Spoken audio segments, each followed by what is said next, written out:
Welcome to this session on Ivanti Neurons for patch management. What we hear from lots of our customers is they know patching is key to good cyber hygiene practice, but it's not always easy. The majority of people we talk to say it's overly complex and time consuming, meaning it's not efficient or effective. The Ivanti risk-based patch management platform allows you to gain visibility into your biggest risks and exposures through integration to your vulnerability management scanner.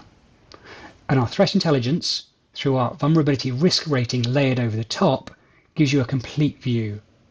When you mix this with our sentiment and patch reliability, it allows you to strategically decide what to patch based on data and insights.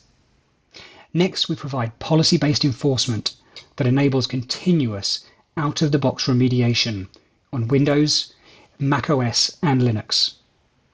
And then finally, we leverage our compliance and SLA tracking with risk-based reporting to ensure you are meeting requirements and where attention is needed for improved performance and improved security posture. So let's take a look. So the first question is, what should I patch? We know we don't have time to patch everything. Patch intelligence gives you that visibility into what's exposed in your environment, which ones are high risk, and which ones you should focus on patching first. You can ingest CVE data from your chosen vulnerability scanner, or you can use our data to help you filter what you need to patch. Here I've filtered by known exploited vulnerabilities. I can see reliability scores. I can see dynamic vulnerability risk rating as opposed to the CVSS score. And I can also see those with those exploits and what those exploits are. We're able to choose the vulnerabilities that we want to remediate. We can add these to a patch group.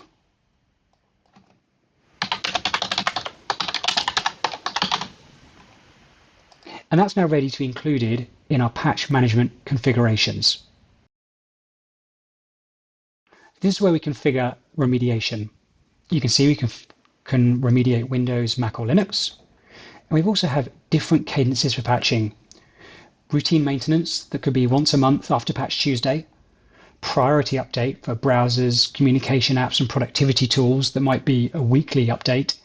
And our 0-day response for things that have to be patched immediately as an emergency outside of the typical process. Looking at some of the configuration options we have, we can configure ring deployment, which allows us to deploy to test, early adopters and production in a staged rollout.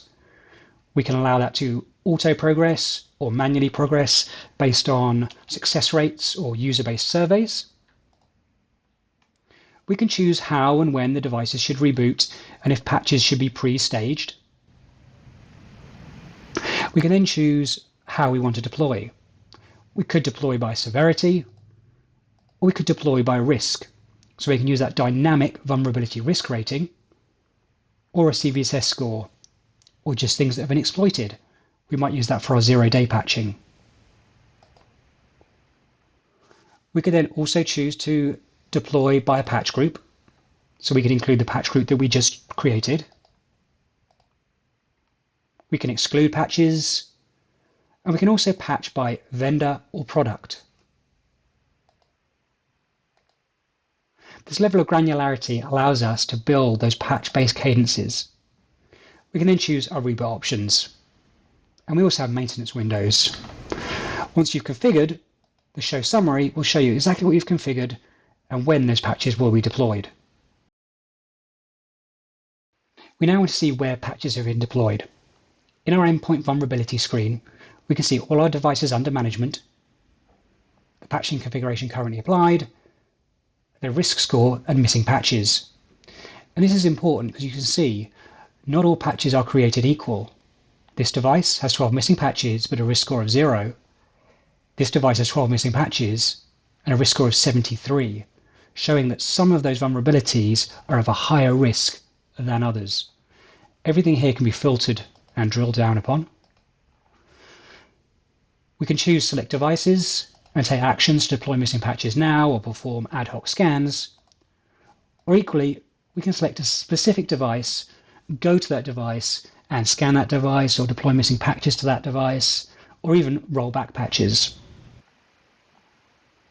We can also go and look at the deployment history.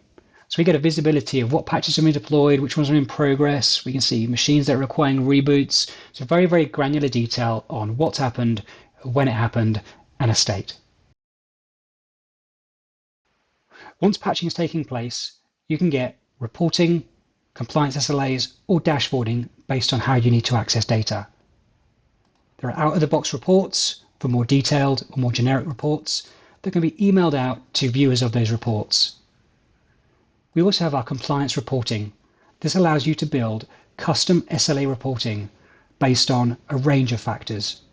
You can see at a glance how you're tracking towards your compliance, the specific devices this applies to, and how and if they are compliant.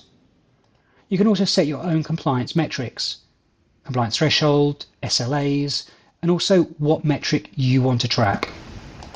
And finally, we have out-of-the-box dashboarding, where you can build custom dashboards to present the data that's most important to you. So in summary, the value outcomes that Ivanti Neurons for patch management help you achieve: automate the remediation process to reduce manual effort and cost, decrease the time to patch, and reduce the associated risk and attack surface.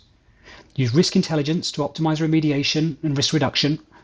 You can integrate with existing solutions to maximize ROI and gain compliance to regulatory requirements like the ACSC Essential 8 or the NIST CSF framework.